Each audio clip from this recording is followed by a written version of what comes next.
Okay, today we're going to discuss procedures for spondylolisthesis.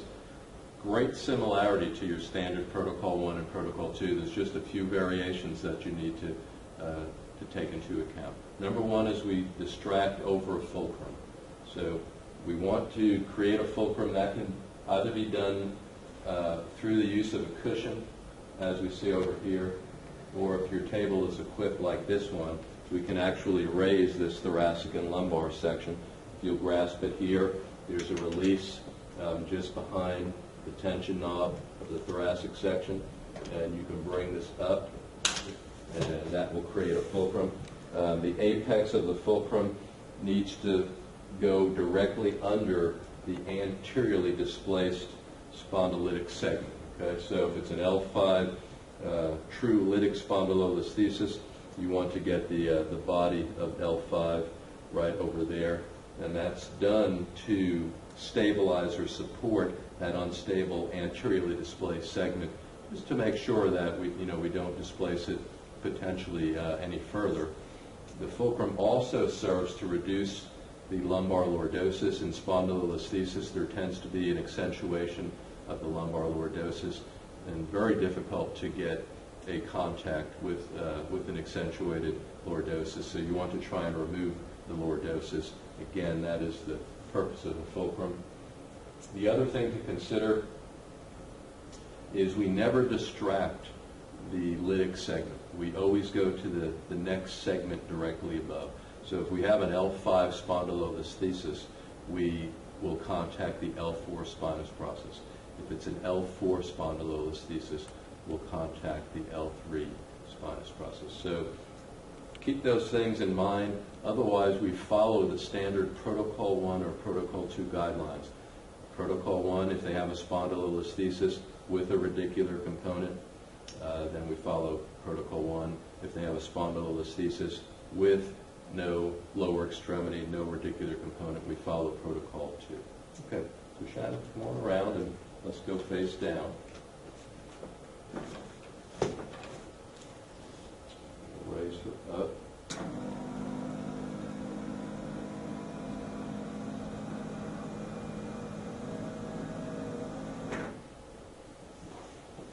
All right, so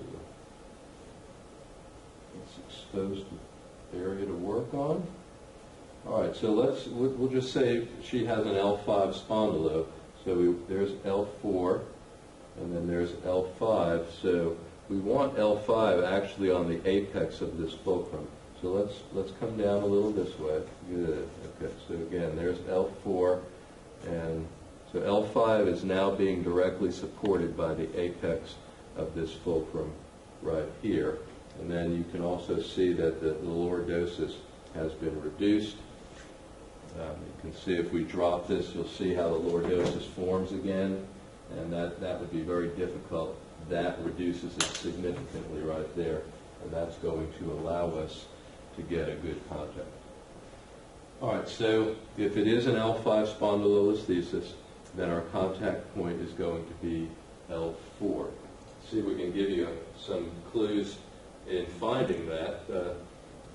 With a spondylolisthesis, the lytic segment, okay, in this case, this spinous process from which is separated from the anterior column, tends to slit posteriorly. So it feels like a very posterior segment, and then when you get over it, you'll notice that there is like a step off or a valley, and that would be where the L4 spinous process is sitting.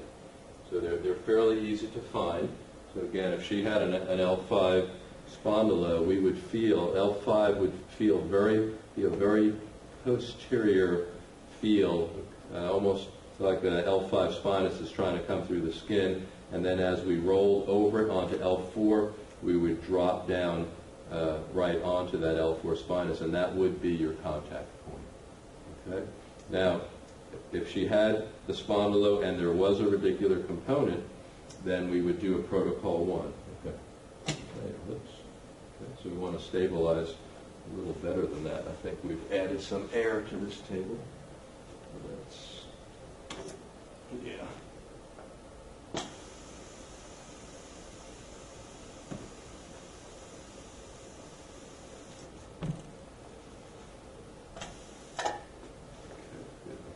because of the length of my arms, I do not necessarily use the tiller bar.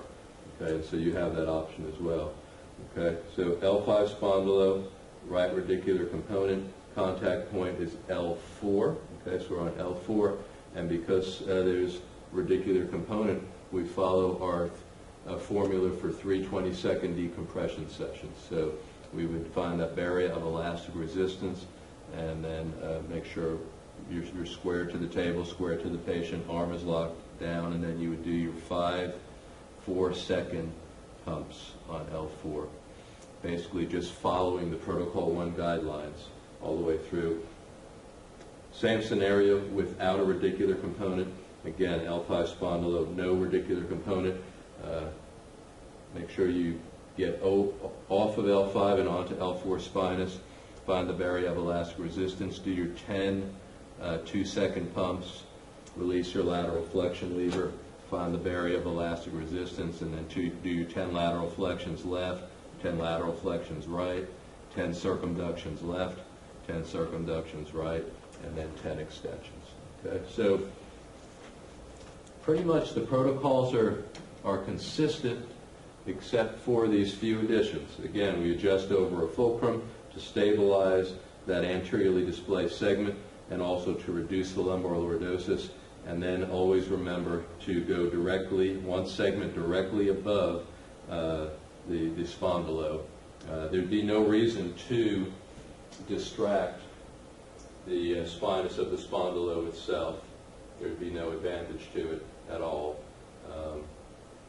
Usually there are fibrous adhesions that are holding what's left of the articular columns and the lamina and the spinous, and this just does not need to be messed with.